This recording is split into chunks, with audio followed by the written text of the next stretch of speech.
मैं कनिष्क काठी आयुर्वेद चौपाल में आप सभी का स्वागत करता हूं। हमारे साथ फिर से हैं डॉक्टर अशोक अयोध्यावासी, जिनके साथ हमने डिस्कशन किया था माइग्रेन क्लिनिक कॉन्सेप्ट को लेकर। तो पब्लिक में जाते हैं, काफ़ी ज़्यादा लोगों में उत्सुकता है, काफ़ी ज़्यादा सक्सेसफुल मॉडल रहा है हरदा में, और अन्य 2 ब्रांचेस सर की ओर खुलने वाली हैं, फाइनलाइज हो चुकी है, 15-20 दिन में ओपन हो जाएंगी।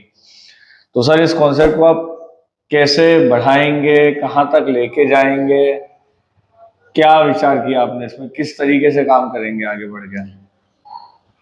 तो मैं अगर कंसेप्ट आपको समझा देता हूं तो आपको ये समझ में आ जाएगा कि हम इसको कहां तक ले जा सकते हैं। ठीक है। ये कंसेप्ट है टेली मेडिसिन सिस्टम। तो जो हमारे क्लिनिक है, जैसे हरदा का ही क्लिनिक है, हाँ। एक डॉक्टर उपलब्ध रहते हैं, कभी कभी मैं भी उपलब्ध रहता हूं, तो रोगी आता है उसे देख लेता हूं और उसको उचित चिकित्सा दे देता हूं। कई बार ऐसा भी होता है कि मैं यहाँ पर नहीं हूँ, कहीं बाहर हूँ, तो फोन द्वारा चिकित्सा पहुंच जाती है। नहीं तो जो दूसरे सेंटर खुलेंगे वहां पे भी आप रहेंगे या आपके एम्पेनल डॉक्टर रहेंगे, किस तरीके से खुलेंगे? नहीं, अब उसमें 3 व्यवस्थाएं रहेंगे। बताइए। जो मेरे डॉक्टर हैं वो भी रहेंगे सप्ताह में 1 आध दिन। ठीक है। यानी महीने में 4 दिन। महीने में 1 या 2 दिन मैं भी रहने की कोशिश करूंगा, जब तक लिमिट है। देखिए, जब क्लिनिक की संख्या बहुत ज्यादा हो जाएगी तब की बात अलग है, लेकिन अभी तो मैं समय दूंगा। फिर ये सुविधा तो हमेशा ही उपलब्ध है ना, टेलीफोन द्वारा या वीडियो कॉल द्वारा। तो अभी जो हरदा में आपको सफलता दिख रही है, उसमें इन तीनों का योगदान है। मतलब प्रत्यक्ष भी मरीज आए, उनको भी मैंने देखा, फोन से जो उन्होंने चिकित्सा सलाह ली उससे भी उनको लाभ मिला, और कुछ मरीजों ने वीडियो कॉल लगा करके अपनी सलाह ली, क्योंकि कई बार रोगियों की परीक्षा की जरूरत पड़ती है, मैं देखना पड़ता है, कुछ पूछना पड़ता है, तो वीडियो कॉल एक अच्छा साधन है। नहीं तो आप कितने सेंटर खोलने की वो रखते हैं अपेक्षा? तो अगर ये आप कंसेप्ट आपकी समझ में आ गया, और हमारा जो फ्रेंचाइजी मॉडल है वो 0 कॉस्ट फ्रेंचाइजी मॉडल है। ये तो बहुत अच्छी बात है। मतलब कोई व्यक्ति हमारी व्यवस्था से प्रभावित होकर अपने यहाँ कोई क्लिनिक खोलना चाहता है तो उसको कोई चार्ज नहीं देना पड़ता। हमने जैसी व्यवस्था कर रखी है कि डॉक्टर चैम्बर होना चाहिए, क्लिनिक के लिए या मेडिकल स्टोर के लिए जगह होना चाहिए, मरीजों के बैठने की व्यवस्था होनी चाहिए, ये सब अगर कोई व्यक्ति व्यवस्था करता है तो हम उससे कोई चार्ज तो करते नहीं है फ्रेंचाइजी का, तो ये बढ़ा सकते हैं।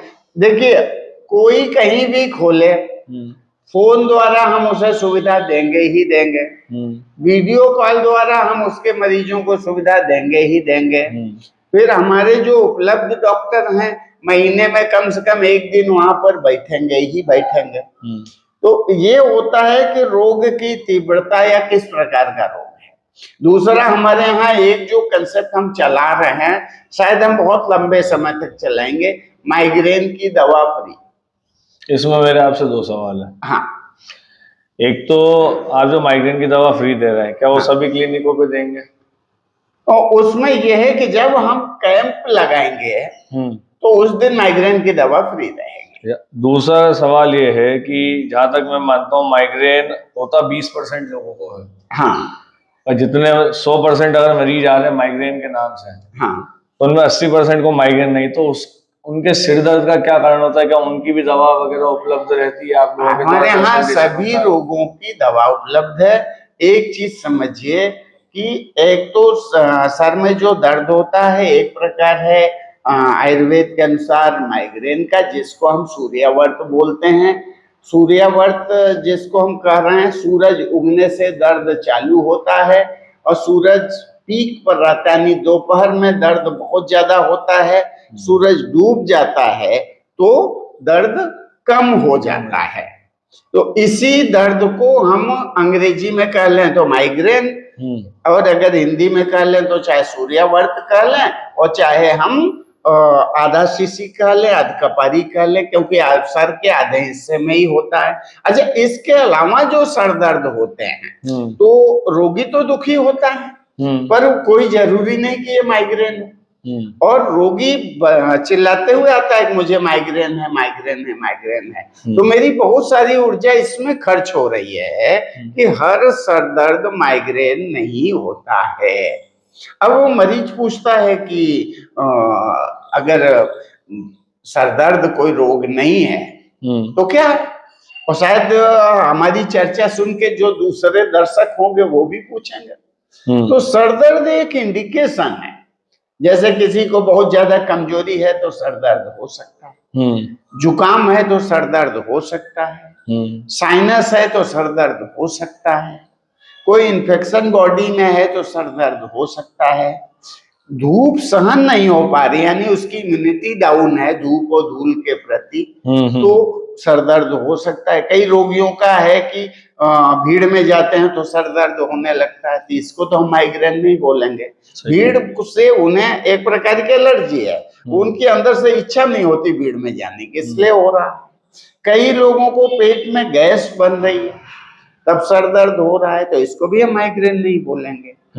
कई लोगों को जब खाने के समय पर वो खाना नहीं खा पाते हैं तब सर दर्द होता है। कई लोगों को कब्ज की शिकायत है तब सर दर्द होता है। कई लोगों को एसिडिटी के कारण से यानी पेट में अम्लता बढ़ जाती है उसकी वजह से सर दर्द होता है। तो जो ऐसे रोगी आते हैं हम उनकी परीक्षा करते हैं। परीक्षा करने का मतलब आप अंग्रेजी वाला टेस्ट मत समझ लीजिए। हम मरीज से पूछते हैं कब दर्द हुआ, कैसे दर्द हुआ, रोज दर्द होता है, कभी कभी होता है, जिस दिन दर्द होता है उस दिन आपकी दिनचर्या में कोई परिवर्तन तो नहीं है, रात की नींद पूरी हुई कि नहीं हुई, पेट साफ हो रहा है कि नहीं हो रहा है, भूख लग रही है कि नहीं लग रही है, गैस तो नहीं बन रही है, एसिडिटी तो नहीं है। इस प्रकार के प्रश्नों के जरिए हम पता लगाते हैं कि रोगी को रोग कौन सा है। तो मूल रोग जिसके कारण से सर दर्द हो रहा है अगर हम उसको ठीक कर दें तो सर दर्द अपने आप ठीक हो जाएगा। तो ऐसा हमें 20 से 25% तो माइग्रेन के रियल रोगी होते हैं जो बहुत दुखी हैं, वो एक खुराक में मेरी कोशिश रहती है कि ठीक हो जाएं, लेकिन मैं कोई दावा नहीं करता हूं, ये कोई जादू नहीं है, ये चिकित्सा है, तो दोबारा भी आना पड़ सकता है, पर अधिकतर केस में नहीं आना पड़ता। पर बाकी के जो 75-80% बचे तो उनकी जो समस्या है उसका मूल कारण क्या है उसकी चिकित्सा कर देता हूँ, ठीक हो जाते हैं। मैं समझता हूँ जो भी आयुर्वेदाचार्य होते हैं जिन्हें हम कहें आयुर्वेदिक डॉक्टर, वो तो शरीर के सभी अंगों में स्पेशलाइज होते हैं। हाँ, दूसरी वैद्य की तरह नहीं कि सिर्फ इसी अंग के लिए डॉक्टर स्पेशलाइज है। तो क्या आपके क्लिनिक पे या आपके सेंटर पे अन्य सभी रोगों की समस्याओं का समाधान है? सभी रोगों की संपूर्ण चिकित्सा और सभी कंपनियों की दवा सबसे कम दामों में उपलब्ध है। भाई हमारा उद्देश्य दवा बेचना नहीं है, आप जो बताना चाह रहे हैं दवा तो चाहिए, हमारा उद्देश्य दवा बेचना नहीं है। तो जब उद्देश्य ही मरीज को ठीक करना है तो हम चाहेंगे कि जिस दवा से रोगी ठीक हो भले ही किसी भी कंपनी की हो हम उसे रखें, एक चीज।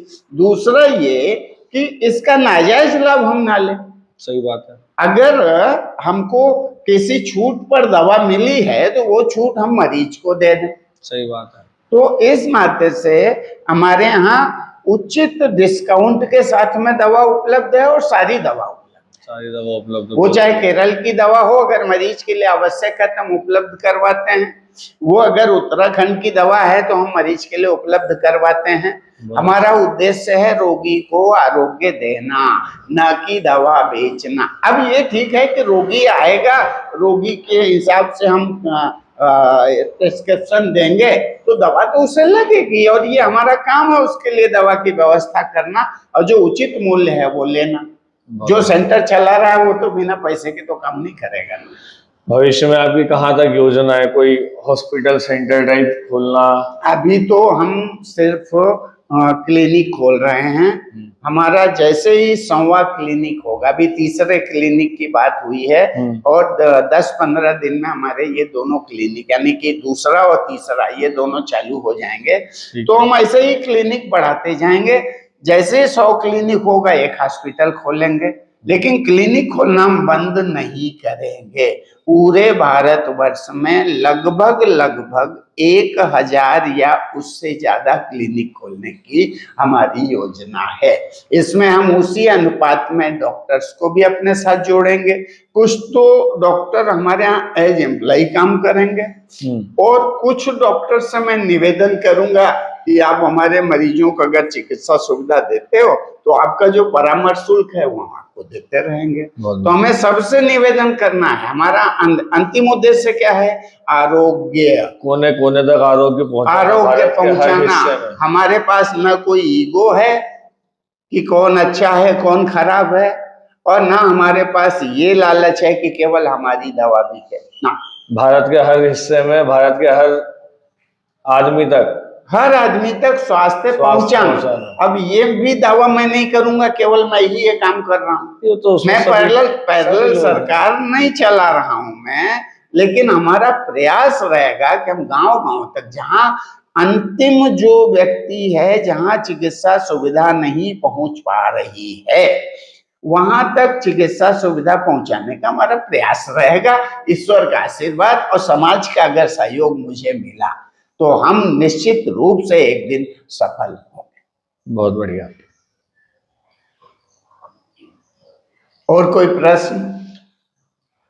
और एक प्रश्न तो क्या, एक आपसे कॉन्सेप्ट के बारे में और डिस्कस करना चाहता हूँ। अगर हम इतने अच्छे कॉन्सेप्ट पे काम कर ही रहे हैं तो एक बहुत बड़ी समस्या है अभी समाज के सामने, सी सेक्शन डिलीवरीज को लेकर। नहीं, ये इस पर हम चर्चा करेंगे। हमारा हॉस्पिटल की शुरुआत जैसे होगी, हॉस्पिटल का एक विंग मैटरनिटी होम के रूप में ही रहेगा। उसके पहले अगर आयुर्वेदिक क्या विधियां हैं डिलीवरी की, वो कोई जानने का इच्छुक है तो मेरे नंबर पर कभी भी कॉल कर सकता है, या फिर ऐसी गोष्ठी कहीं अरेंज की जा सके कि 10, 20, 50 महिलाएं हों, और अगर 1-2 महिला डॉक्टर भी साथ में रहें तो चर्चा करने में बड़ा अच्छा लगेगा। इसके क्या दुष्परिणाम होते हैं, क्या फायदे होते हैं, वो मैं रिजिड नहीं हूं कि नहीं सिजेरियन डिलीवरी होनी ही नहीं चाहिए ना। देखिए, आवश्यकता किसी भी चीज की पड़ सकती है, लेकिन जहां तक संभव हो। अच्छा, एक चीज समझिए, आप रोज अपना दरवाजा कैसे खोलते हैं? कुंडी हटाते हैं, दरवाजा खोलते हैं। लेकिन कभी अगर इमरजेंसी आ जाए तो आप क्या करेंगे? दरवाजा तोड़ के बाहर जाएंगे। ठीक, तो ये है इमरजेंसी, हमेशा तो दरवाजा नहीं तोड़ेंगे। तो ये चीज लोगों को समझना चाहिए। तो हम जरा बहुत भद्दे शब्दों में समझा दिए हैं, मैं क्षमा चाहूंगा अगर किसी को तकलीफ हो तो, लेकिन इस विषय पर चर्चा की जानी चाहिए। और ऐसी संगोष्ठी अगर आप आयोजित करते हैं तो मैं वहां निश्चित रूप से पहुंचूंगा। किसी भी स्टेट में, किसी भी सिटी में, मेरा किसी पैथी से कोई विरोध नहीं है। मैं रिजिड नहीं हूं, मैं फ्लेक्सिबल हूं, लेकिन मेरा उद्देश्य है आज स्वास्थ्य देना, और उसका जो कल दुष्परिणाम पड़ सकता है उससे भी आज ही बचा के रखना। नहीं तो मेरा आपसे ये अनुरोध है, आपके जो क्लिनिक हैं या सेंटर्स आप खोलेंगे, उनके साथ में पैरेलली आप एक सेक्शन गायनेकोलॉजी का क्यों नहीं चालू करें? अभी नहीं, अभी हमारी क्षमता नहीं, हम इस पर विचार कर रहे हैं। और यही बात अगर 3 महीने बाद बात करेंगे ना तो मैं बताऊंगा कि मैं इस लेवल तक पहुंच। हम बिल्कुल चाहते हैं कि आप 3 महीने के अंदर अंदर कम से कम एक तो सेंटर चालू करें जहाँ पे पूर्णतः आयुर्वेदिक पद्धति से पूरी फुल प्रेगनेंसी का काम हो, जच्चा स्वस्थ रहे, बच्चा स्वस्थ रहे और मस्त रहे। मैं निश्चित रूप से इस विषय पर काम करूंगा। सभी को धन्यवाद।